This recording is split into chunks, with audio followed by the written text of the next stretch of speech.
자, 알아도 그만 몰라도 그만 그래도 알면 더 좋은 잡다한 소식을 전달해드리는 우유미 잡박가 시작하겠습니다. 저는 심장입니다. 환영합니다. 안녕하세요. 자, 오늘도 재미있는 대화로 시청자분들과 함께 소개를 좀 해드리도록 할 텐데 저와 함께 재미있는 잡다한 소식을 전달해 주실 교수님들부터 소개를 해드리겠습니다. 자, 먼저 국립목포대학교 전기공학과 김선필 교수님을 모셨습니다. 환영합니다. 안녕하세요. 반갑습니다.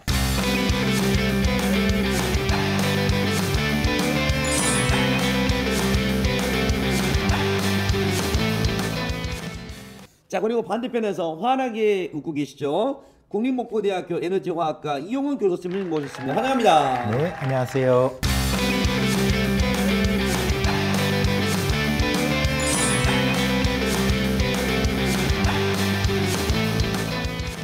자, 오늘 두 분을 모시고 제가 재밌게 좀 대화를 나눠보도록 할 텐데 혹시 저희 방송 좀 보고 오셨을까요?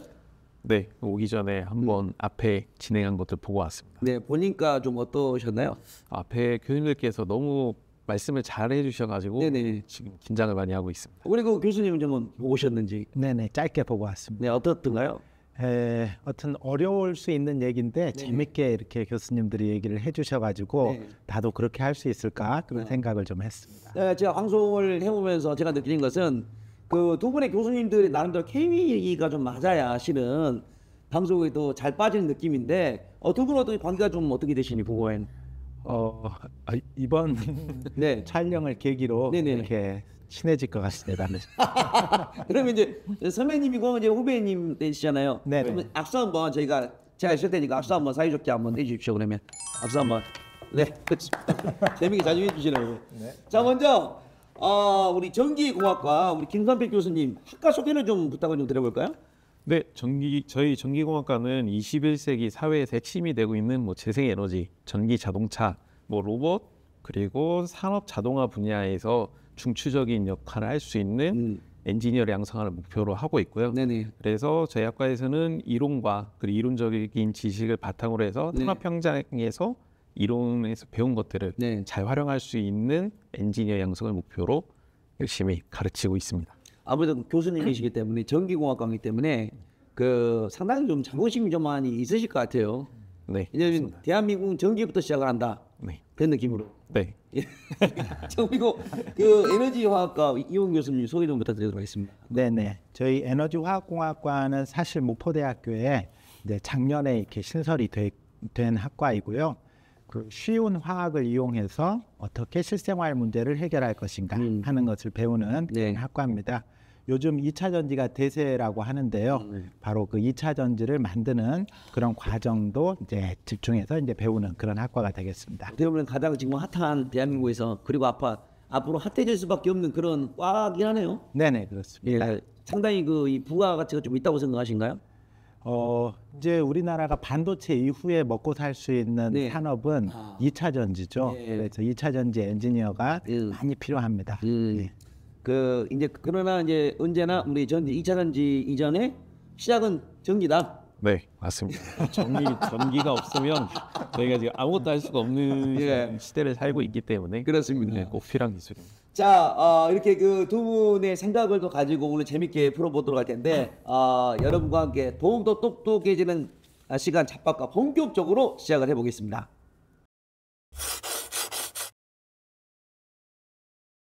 자, 오늘의 주제는 참으로 신박합니다. 바로 꿈의 물질 초전도체의 모든 것. 발음도 잘 안 돼요. 초전도체의 모든 것. 상당히 좀 신박한 그런 내용이 되도록 할 텐데 저는 개인적으로 초전도체가 뭔지 상당히 좀 궁금한데 이게 어떤 건가요? 그 초전도체라는 게 어떠한 물질이 특정 물질이 임계 온도라고 하는 네. 그 온도 밑으로 떨어졌을 때 네. 그 저항 성분이 0이 되는 물질을 이야기를 하고 있습니다. 네. 그러면 이제 그 저항 성분이 0이 되게 되면 이게 그 현실적으로 어떤 일들이 일어날 수 있는가요? 저항 성분이 열이 되면 전기가 보통 흐를 때 네. 저항 성분에 의해서 열이 발생하고 네. 손실이 있는데 0이 되면은 손실이 발생하지 않기 때문에 에너지를 굉장히 효율적으로 쓸 수 있다고 볼 수 있습니다. 그러니까 예를 들어서 그 이제 요만한 전지로 자동차도 움직일 수 있다. 거기까지 모르겠지만 너무 많나요? 그래도 그 지금 쓰는 것보다는 훨씬 더 많은 에너지를 예. 보관할 수 있을 거고 더 활용을 잘할 수가 있겠죠. 신은 오늘 제가 방송 들어오기 전에 그 작가가 저한테 이거 문자를 보내준 게 어떤 거냐면은 이제 밈을 좀 보내줬는데 보시면 보세요 교수님. 요렇게 이거 MRI죠 MRI를 5,000엔 할 수 있는 검사를 5,000엔 할 수 있는 지금 제가 알기로는 상당히 좀 비싸거든요. 네. 근데 이걸 할 수가 있고 또 지금 이제 도시가 둥둥 떠 있어요. 네. 도시가 둥둥 네. 떠 있습니다. 그러니까 이런 것들이 가능하다는 그런 말씀이신가요? 그 둥둥섬 같은 경우에 네네. 저희가 초전도체 영상을 좀 찾아보면은 네네. 보통 어떤 물체가 공중에 떠 있습니다. 그게 이제 자기장이 이제 침투하지 못하는 그 네. 성질을 이용을 해서 물체가 공중에 떠 있는데 예. 네, 충분히 좀 근거 있는 그런 밈들이 아닌가 생각합니다. 야, 근데 이제 어떻게 보면 이런 밈들이 지금 이제 기대가 되잖아요. 막 기대가 되기도 하고 그냥 그림만 봐도 어떻게 이제 MRI를 3,000원, 5,000원에 깐 것도 아니고 아니 왜 이런 밈들이 나타났을까요? 이러한 밈들이 나타나게 된 이유가 네네. 과거에는 그 추전도체 기술이 그 극저온 임계온도 이하에서만 이제 가능했던 기술이어서 네네. 주변 장치가 많이 필요했습니다. 네. 그런데 그 LK99라고 네. 대학교 연구실에서 이게 상온 초전도체 물질을 발견했다라는 이제 발표를 하게 됐고 아, 네네. 그러면서 이제 상온 초전도체라는 게 정말 꿈의 기술이거든요. 네네. 그래서 이런 게 나오다 보니까 주변에서 응원하는 메시지 차원에서 밈들이 나오기도 하고 또는 이 발표된 게 정말 할 수 있는 기술이냐라고 하는 의심이라든지 좀 검증 관련된 의견들이 나오기도 하고요. 그리고 이게 실제로 만들 수 있느냐 그리고 또 마지막으로는 이제 어찌 되었든 우리는 응원을 한다 이러한 형태의 다양한 의견들 생각들이 밈이라는 형태로 이렇게 나타나지 않았나 생각합니다. 아, 이제 요거 이제 응원한다 이런 걸 네. 보면서 그러면 이제 이게 지금 보니까 99년도에 그 발견을 한 건가요, 이거를? 최초로 발견했던 거는 뭐 이제 100년 전에 이제 발견했고 예, 우리 물질을 네, 발견을 했었고 예. 그리고 대학교에서 이제 1999년도에 예. 섭씨 127도 이하에서 이제 현상이 보이는 물질을 발견했었고요. 그리고 얼마 전에 예. 이제 상온 우리가 이야기하는 24도, 23도 이 온도에서 초전도 현상을 발견을 했다. 아, 이제 99년도에는 초전도 현상을 보이는 상온 초전도체를 했었고 지금 네. 상온에서 네. 됐다. 그러면 궁금한 게 이제 LK99가 이렇게 주목받는 이유가 뭐예요? 이제 드디어 우리 일상생활 속에서 네네. 이 초전도 현상을 이용할 수 있겠다. 아. 그러면은 사실 그 경제적인 가치는 굉장히 커지거든요. 그리고 상온 초전도체에 대한 특허, 그런 것들의 가치가 이제 굉장히 커지는 거죠. 네. 만약에 우리 이제 연구팀에서 이런 것들을 만들었는데 네. 이게 정말로 검증이 되고 실제로 구현이 가능하다라고 하면은 네. 정말 큰 돈을 벌 수 있을 겁니다. 어. 근데 이제 아직 그 부분이 정말로 이게 완성된 상온 초전도체냐 아니면은 다른 현상을 이제 초전도 현상으로 좀 잘못 알고 있는 것이냐 그런 것들이 이제 확실하지는 않은 상황이고요. 네네. 세계 여러 나라의 연구팀들이 네. 검증을 해봤는데 네. 잘 안 된다. 그런 상황입니다. 그만큼 상당히 좀 어려운 네. 그 기술이다 네. 라고 생각을 좀 하시는 것 같은데 만에 하나 이제 말씀처럼 이걸 진짜 가능하게 만들었다 그러면 이제 우리나라는 그 부에 나가 되는 건가요? 네. 이 머스크를 뛰어넘는 사람이 나올 수 있는 건가요? 일론 머스크를? 거의 그 정도죠.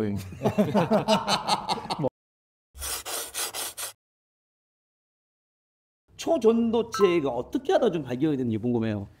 발견된 것은 100년도 더 전에 이렇게 초전도 현상이 발견이 됐는데요. 네네. 아까 우리 김선표 교수님이 임계 온도가 아주 낮은 온도 이하에서 이제 이런 현상이 관찰된다 그랬습니다. 네네. 1911년에 이제 우리가 액체로 알고 있는 수온, 근데 이제 낮은 온도로 마이너스 네. 269도. 마이너스 269도면 네네. 아주 극저온. 그냥 이렇게 이제 모든 게 얼어붙는. TV에서 보면 물총 쏘면 바로 얼잖아요. 예. 그 이상인데요, 이 정도는. 굉장히 낮은 온도죠. 예. 그 정도 온도에서 수온이 이제 정기적인 저항이 0이 되는 그런 현상이 1911년도에 관찰이 됐고요. 네네네. 그 이후에는 이제 그 자기장을 밀쳐내면서 공중에 뜬다. 예, 그런 현상도 보였고, 예. 2000년대 초에는 이제 노벨상도 받았던 이게 노벨상을 받는 거예요. 예, 그런 주제입니다. 아, 그렇군요. 아, 그러면은 우리 그 이제 조금 전에 이제 그 이야기하셨던 이런 뭐 MRI, 내지는 뭐 또 뭐 이런 것들, 뭐 이게 붕붕 떠 있는 도시, 뭐 이제 이런 상황들이 만들어질 수가 있다는 소린가요? 마이너스 269도에서. 네네네. 그러니까 사실 이제 사람이 살 수 있는 환경은 아니기 때문에 네네. 그 온도가 이제 높아지는 게 관건이죠. 이게 중요한 것은 여기서 이제 이게 정말 그 실현이 가능하다고 하면 인류 역사가 뒤바뀐다. 네네. 라고 해도 과언이 아닌데 그러면은 LK99? 네. LK99가 뭐예요? 이제 상온에서 네네네. 이제 높은 온도에서 우리가 생활하는 이런 온도에서 이런 초전도 현상이 일어나는 물질, 그것을 만드는 게 사실 이제 사람들의 꿈이고요. 네네. 이제 그것을 만든 것 같다라고 해서 이제 우리나라의 대학교 연구팀이 네네. 이제 발표한 그런 물질의 이름입니다. 그렇군요. LK-99. 네. 상당히 네. 저도 이제 자박하니까 실은 이제 제가 이제 모르는 것도 익혀야 되고 또 알면 또 이제 더 소개를 해야 되라고 좀 그런 상황인 것 같은데 그렇다고 하면 이제 그 초전도차라는 이제 물질이 우리 교수님께서는 이제 뭐 보면은 그 이제 우리 삶을 바뀔 수 있는 뭐 이런 것이라고 이야기 좀 했는데 이게 정말 그 이제 우리 생활화 된다면 우리 새끼가 어떤 것들이 많이 바뀔 수 있을 것 같아요? 초전도체가 일단은 그 저항 성분이 0이 된다라는 게 전기 에너지 관점에서 보면 기존에 두껍던 전선을 더 얇게 만들 수도 네네. 그리고 우리가 어떤 예를 들어서 핸드폰 경우에도 우리가 사용을 하다 보면 열이 많이 발생하지 않습니까? 네네네. 만약에 초전도체로 된다? 그럼 핸드폰을 아무리 많이 하건 사용을 하든 아니면 게임을 하든 이게 열이 많이 발생하는 게 없어진다. 네네. 에너지 손실이 없어진다. 핸드폰을 더 오래 사용할 수 있다. 약간 이런 예를 들어드릴 수 있을 것 같아요. 그렇군요. 그러면 예를 들어서 지금 이제 앞에 나와 있는 카메라 같은 경우는 제가 알기로는 뭐 3-4시간 쓰면은 배터리가 이제 나가고 네. 그리고 이제 발열이 있어가지고 제가 알기로는 오래 녹화가 안 돼요. 네. 그럼 이런 것들도 실은 이제 한번 충전하게 되면 24시간 가능하다는 그런 이야기 아닌가요? 네, 훨씬 효율이 좋아지죠. 이제 거기까지는 정확하게 가면 못 내리겠고 지금 신호가 되고 그러면 교수님 현재 그 상황은 어디까지 지금 기술이 지금 안쪽이 됐나요? 지금은 이제 저온에서 네네. 일어나는 초전도 현상에 대해서는 뭐 실험적으로나 이론적으로 다 이제 알고 있는 것 같은데요. 네네. 이걸 상온에서 구현하는 것이 이제 꿈이죠. 맞아요. 상온에서 이제 구현을 하는 게 상당히 좀 이 꿈이다. 그러면 이제 상당히 좀 어린 질문인데 이 상용화까지는 얼마나 걸리는지 좀 지금 그 교수님들 이야기하는 거 보니까 꽤 올릴 것 같긴 한데요. 네. 얼마나 좀 걸릴지. 가늠하기가 사실은 쉽진 않습니다. 네네. 네, 우리가 그 달에 여행을 가야 되겠다라고 생각한 지가 뭐 100년 이상 됐겠죠, 아마. 그렇죠. 상온에서 이런 초전도 현상을 구현하겠다 그 정도까지 걸릴지 잘 모르겠습니다만 꿈의 기술들이 대략 한 100년쯤 지나면 뭐 가능성이 보이지 않겠습니까? 근데 실제 말씀처럼 실은 이제 제가 어렸을 때 봐왔던 그 이런 세계들 있잖아요. 이거 이제 원래 이 핸드폰 이런 것들도 마찬가지로 이제 만화 영화에 나왔던 내용이었고 그리고 이제 전기 자동차 이런 것도 이제 영화에서 나왔던 그 백투더 퓨처 그런 것들이 나왔던 그런 내용들이잖아요. 근데 이런 것들이 결국에는 현실화 되고 있긴 하잖아요. 네. 그래서 상당히 좀 재밌는 그런 내용 같은데 그렇다고 하게 되면 우리 초전조태는 이제 한 100년 정도를 예상을 하신다고 그랬는데 지금 이제 미래에 좀 사용 가능한 신재생 에너지들은 좀 어디 수준까지 와 있나요? 신재생 에너지 같은 경우에는 우리 일상생활에서 일단 가장 가깝게 볼 수 있는 게 뭐 태양광 발전소. 네. 우리가 뭐 고속도로라든지 시골 같은 데 가면은 많이 볼 수가 있고요. 또 수소 같은 경우에는 우리가 수소차 같은 경우에도 지금 시판이 돼서 우리가 많이 활용을 하고 있습니다. 뭐 이런 기술들이 있고 또 뭐 2차 전지 같은 것들도 있고요. 뭐 우리 일상생활에서 뭐 이미 10년 넘게 사용되는 것들도 있고 네네. 앞으로 이제 활용될 뭐 해양 에너지 같은 다양한 종류의 신재생 에너지들이 연구 개발이 활발히 이루어지고 있는 상황입니다. 제가 알기로는 우리 그 호남에는 이렇게 그 뭐예요? 이 풍력 발전? 네. 네. 풍력 발전이 상당히 좀 이렇게 그 또 태양광 이런 것들 상당히 좀 뉴스가 되고 있지 않나요? 예, 네. 아무래도 바닷가이기 때문에 네네. 육지하고 바다 사이에서는 계속 바람이 불거든요. 네네네. 예, 그래서 그런 해상 풍력 발전이라는 예. 그런 것들을 하기에 뭐 입지가 좋은 조건이죠. 우리 조금 전에 이제 질문을 우리 교수님한테 들었습니다만 우리 신재생 그 에너지가 우리 그 어디까지 와 있다고도 생각하시는지 궁금해요. 지금 뭐 태양광은 상당히 많이 사용을 하고 있고요. 네네. 뭐 풍력도 마찬가지고요. 그다음에 이제 바로 이제 다음으로 올 게 이제 수소 연료. 예, 그래서 뭐 사실 바닷물 같은 것들 네네. 그런 것들을 이제 분해해서 수소 연료를 만드는데도 사실 태양광을 사용할 수가 있고요. 네네. 예, 그다음에 좀 더 먼 미래에 올 것은 이제 인공 태양이라고 부르는 이제 핵융합 기술. 인공 태양? 예, 예. 이거는 잠깐 그 초전도 바로 아래에 속하는 건가요? 예, 이제 인공 태양이 먼저 오고 그 다음에 초전도가 올 것 같습니다. 인공 태양이 뭐예요? 그런 게 또 있어요? 예, 예. 그게 어떤 건가요? 지금 이제 태양에서 에너지가 만들어지는 과정이 네네. 그 원자들이 서로 합쳐지는 핵융합 과정을 통해서 만들어지거든요. 네네네. 이제 원자력 발전소에서는 원자핵이 이제 부서지면서 만들어지고, 근데 태양에서 일어나는 일을 여기서 우리가 뭐 어떤 실험실에서 발전소에서 또 구현을 하게 되면 그 에너지를 또 많이 만들어낼 수 있죠. 이제 그러니까 태양을 만들어 버린다는 거잖아요. 네네네. 그게 현실적으로 가능한 거예요. 지금 많은 나라에서 네. 상당히 진전이 됐고요. 네네. 우리나라도 뭐 K스타라고 예. 부르는 그 인공태양 연구 시설이 있어서 네네. 지금 상당히 많이 지금 발전이 된 걸로 알고 있습니다. 그렇다면 나 궁금한 게 우리 나라의 이런 뭐 태양 만드는 뭐 예. 그런 기술들 그리고 제가 어렸습니다. 초년도 기술들이 네, 예. 지금 다른 나라에 비해서 어느 정도 수준까지 와 있는지 혹시 알고 계시나요? 인공 태양 같은 경우에는 네네네. 제가 뉴스로 들은 기사로는 일단 세계 최초로 1억 도시를 우리나라에 처음으로 그래요? 해서 실험을 한 걸로 알고 있고요. 그리고 뭐 초전도체 같은 경우에 저희 초반에 이야기했지만 LK99처럼 일단은 학회 우리 상온에서 이러한 물질이 가능성이 있는 걸 발표할 수 있는 수준. 네. 그래서 거의 뭐 세계 앞에 선도 주자들과 같이 나란히 달리고 있지 않나라고 생각을 하고 있습니다. 우리 그 교수님 아는 정보는 어디까지? 지금 핵융합 에너지는 어떤 세계 선두 그룹에 이제 끼어 있고요. 네. 공동 연구도 활발히 하는 걸로 알고 있고요. 그다음에 뭐 이제 원자력 기술이 우리나라가 상당히 좋지 않습니까? 네, 맞아요. 예, 근데 이제 그것을 소형화해 가지고 뭐 또 좀 안전하고 여러 가지 용도로 쓸 수 있는 기술. 예, 그런 것도 우리나라가 상당히 좀 앞서 있다고 볼 수 있습니다. 네. 그리고 그러니까, 특히 이제 또 에너지를 저장하는 그 배터리 기술은 이제 세계 최고 수준이고요. 그렇군요.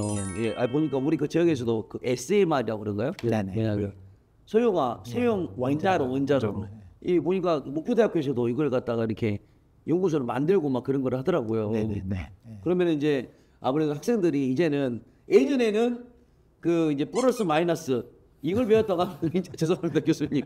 근데 언제나 시작은 그거잖아요. 예, 그렇게 시작했지만 이제 우리 그 자라나는 청소년들이나 이런 분들이 이걸 이제 그 배움에 여기 달라지겠네요, 아니요. 네, 에너지 원에 대해서 예. 공부하는 주제들이 네. 많이 달라질 수 있죠. 그렇습니다. 네, 예. 네. 자, 오늘 초전도체를 가지고 제가 재미난 대화를 나누고 있습니다. 실은 더 깊이 이야기를 좀 들어가고 싶어도 워낙 어려운 그런 내용이어가지고 네. 우리 그 교수님한테 1 더하기 1은 아무 2 바로 나오는데 이거는 뭐 지금 그 아직 그 상용화되고 있는 기술이 아니기 때문에 네, 우리 교수님 것이는 정확하게 답변을 시원하게 넘겨주는 그런 상황인 것 같습니다. 어쨌든 간에 확실한 그 이 초전도체라는 이런 기술은 전 세계 인류를 바꿀 수 있는 기술이다라는 확실한 것 같습니다. 자, 이렇게 해서 저희가 두 분의 교수님과 재미있는 대화를 나눠봤고요. 자, 이제 학생들이 궁금해야 하는 그런 질문들을 모아서 전달해드리는 교수 톡톡으로 이어드리겠습니다.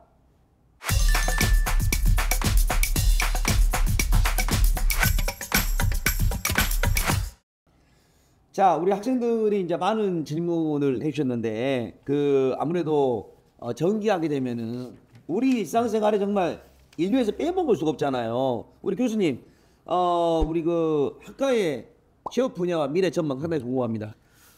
전기공학과가 흔히 딱 생각했을 때 처음에 이제 송배전 공사 쪽을 많이 이제 생각을 하시게 됩니다. 네네. 물론 그런 분야도 있지만 요새 우리 일상생활에서 전기를 안 쓰는 데가 없습니다. 그래서 뭐 간단하게는 뭐 한전이라든지 네. 이러한 뭐 송배전 관련 계통에서 취업을 해서 일을 할 수도 있고요. 또는 요새 이슈가 되고 있는 전기자동차. 결국엔 전기자동차도 전기 기술이 집약적으로 들어간 분야이기 때문에 그런 전기차 관련 분야로도 취업을 할 수가 있고요. 네네. 그래서 뭐 그것뿐만 아니라 뭐 본인들이 원한다면은 뭐 작게는 뭐 핸드폰, 뭐 충방전기, 뭐 이런 분야들 다양한 분야로 취업을 할 수 있고요. 네네. 앞으로는 전기를 더더욱 안 쓸 수가 없습니다. 특히 이제 AI가 발전이 되면서 거기에 들어간 데이터 센터들 거기를 운영 유지하는 게 결국엔 많은 양의 전기가 사용이 되고 있기 때문에 이런 분야로도 더 취업이 진출이 가능해서 앞으로도 계속 무궁무진하다.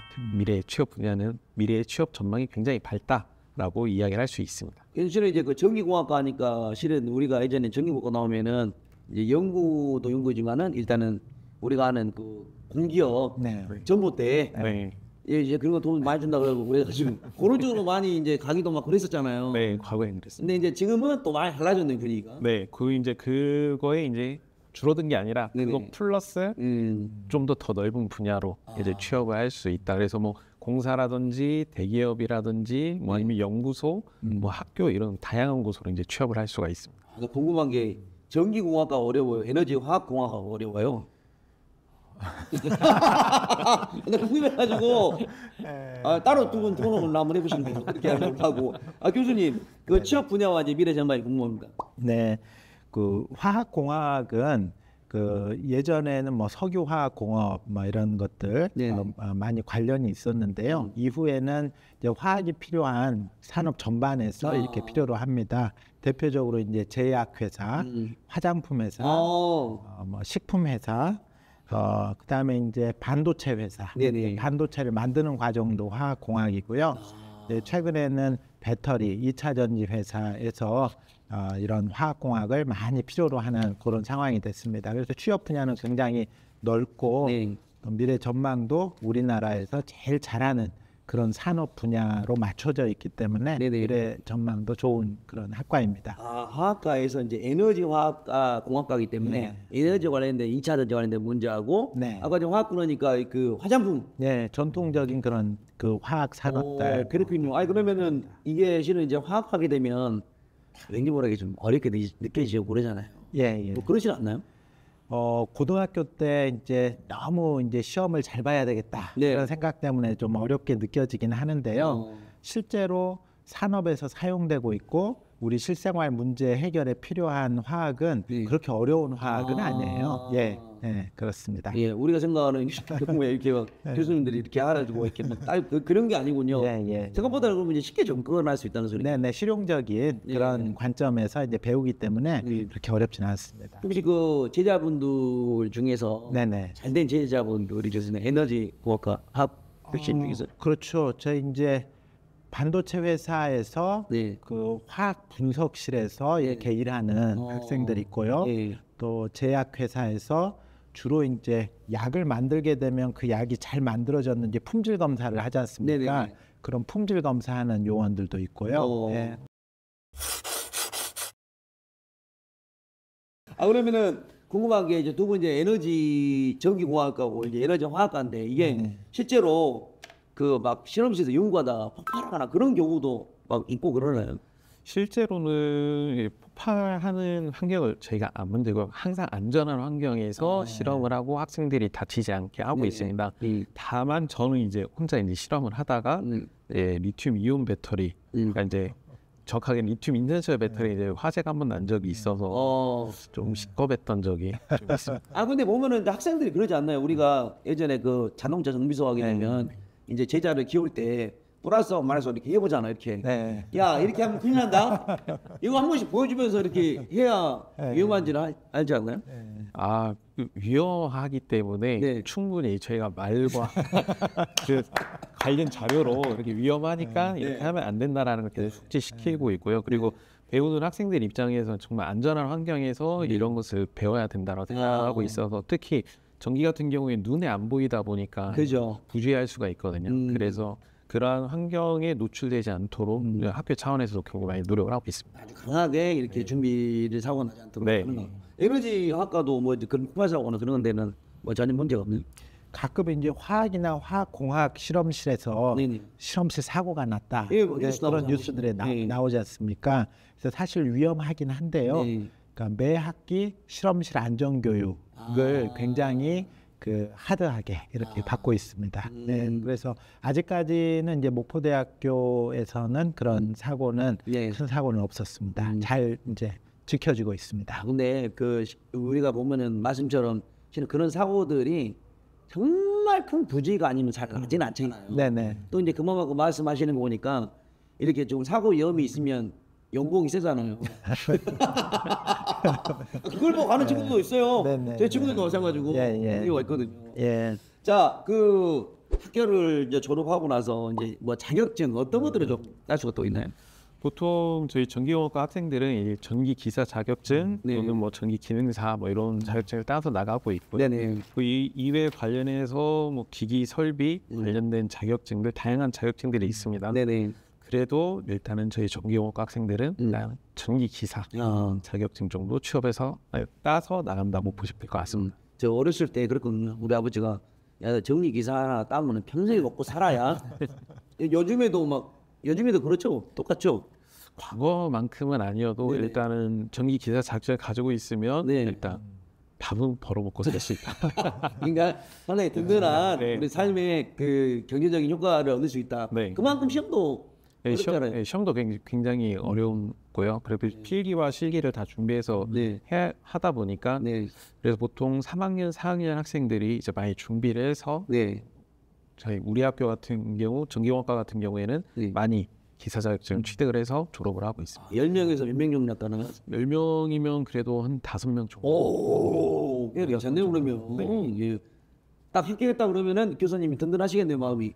네, 이게 1년에 시험을 좀 3번 좀 나눠서 보고 있는데 네. 1학기에 이제 뭐 초기 1차 시험 합격한 학생들, 2차 이제 겨울 다가올 때 지금 3차에서 오면은 아 그래도 우리 과 학생들이 많이 공부를 하고 있고 많이 노력을 하고 있구나라는 걸 많이 느낄 수 있어요. 그렇군요. 자 오늘 김선필 교수님과 이용훈 교수님 모시고 저희가 잡학과 재밌게 진행을 해봤습니다. 다음 시간에 좀 더 유익한 정보로 인사드리겠습니다. 함께해 주시는 고맙습니다.